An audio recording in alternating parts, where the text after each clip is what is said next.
Welcome to Hashtag Spoilers, the hit new web show that is sweeping the nation. I am your host, Perry the Entertainer. You can follow me on Twitter at the PTE Show, where we live chat during a Raw, Smackdown, and all that blah blah blah. You already know all that sort of stuff. This week, we're going to be talking about the April 9th edition of Thursday Night Smackdown and break it down in only a way that I can.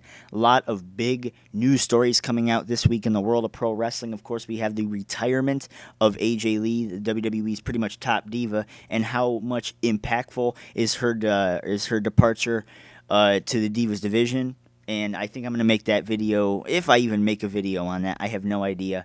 Um, Big news coming out for the WWE Network. WWE is planning on bringing a new season of Tough Enough. I think it's undetermined whether or not that's coming to the USA Network. But speaking of coming to the USA Network, and I know a lot of you guys have already heard about this, and I've actually gotten a couple questions myself as to what I think about it. SmackDown is being brought to USA next year in 2016.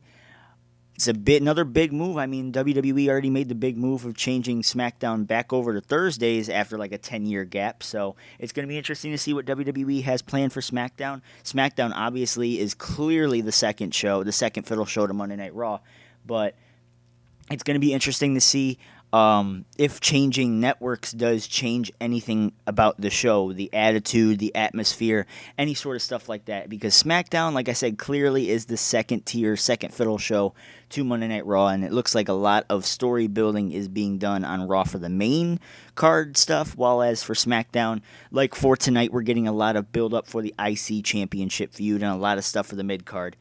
And yeah, I want to thank you guys for letting me take yesterday off. I know a lot of you guys were actually begging for a hashtag spoilers episode. Yes, I didn't think that this series was that good, but a lot of people wanted to see it, so I felt like I didn't want to be too blunt about the entire thing. So I'm going. This Wednesday thing is not going to be an every week thing. Next week we're going to be right back to to Tuesday nights, but. I had to take a personal day yesterday just because some personal stuff had to get out of the way. So I'm glad you guys allowed me to do so. And without further ado, let's get right into this stuff. Tonight's match with Daniel Bryan and Dolph Ziggler versus Sheamus and Bad News Barrett has been changed to Bryan Ziggler and Roman Reigns versus Sheamus, Barrett, and The Big Show. It will be the main event. Bryan started off in the ring talking about what happened last Thursday night. He was interrupted by Sheamus and Barrett, but Ziggler made the save. Big Show attacked Ziggler, and then Reigns made the save. This sets up the six-man for later tonight.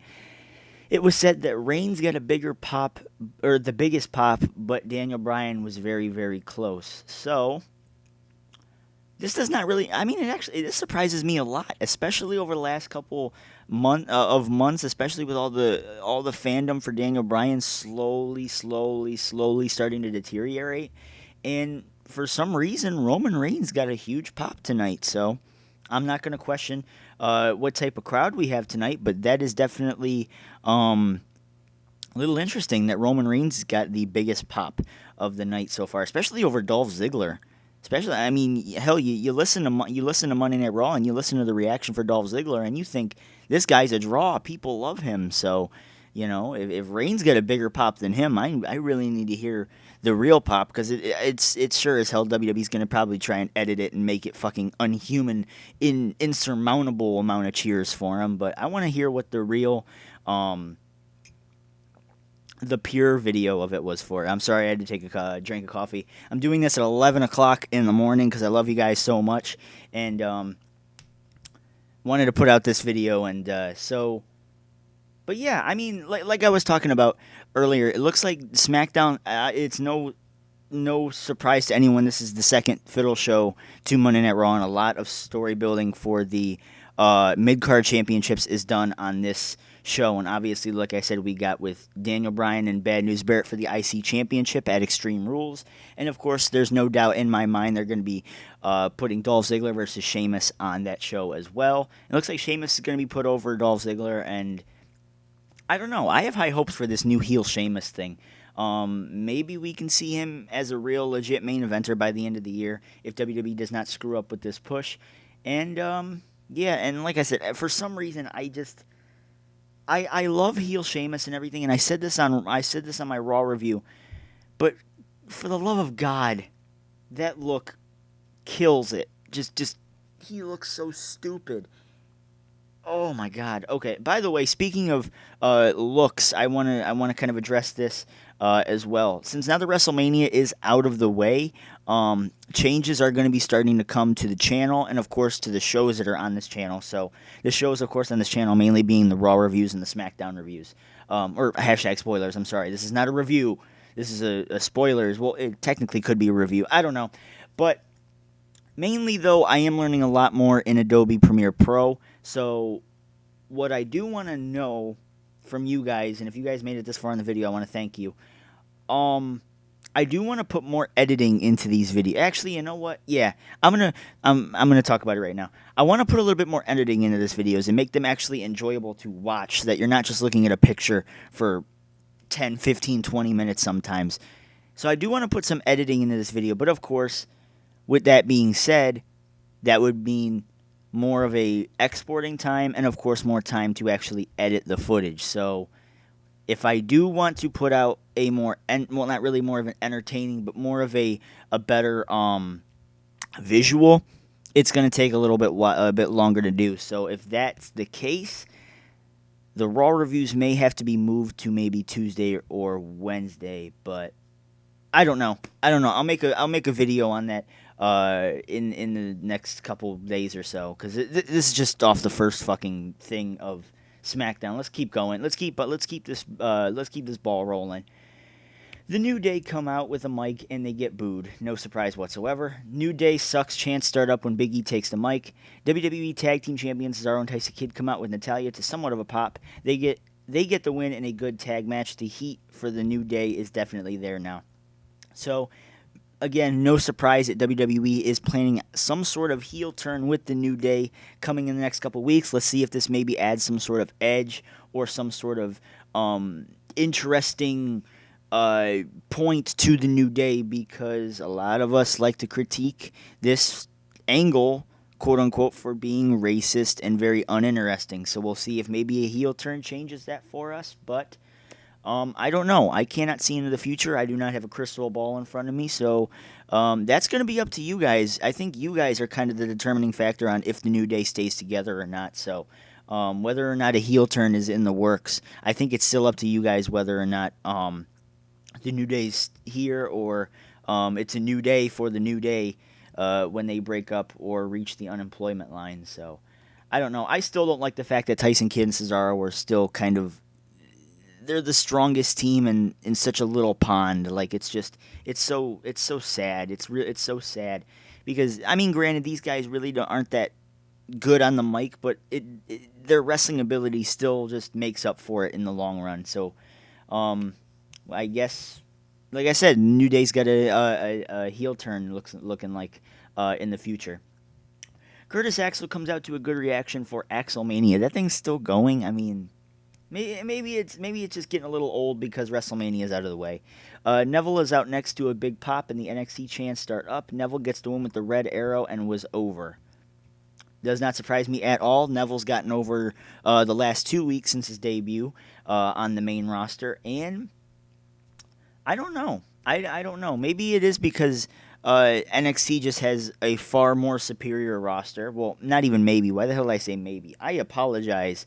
NXT clearly has a way far superior roster to Monday Night to the main roster, but we'll see what WWE has in store for Neville, because putting him against the world champion on his second appearance on the main roster, WWE must clearly have some sort of big plans for Neville very soon. And whether or not that be a heel turn, maybe he becomes like Gregory Helms and has some sort of ulterior ego or something like that. He really does become Mighty Mouse by day, and by night he's Adrian Neville.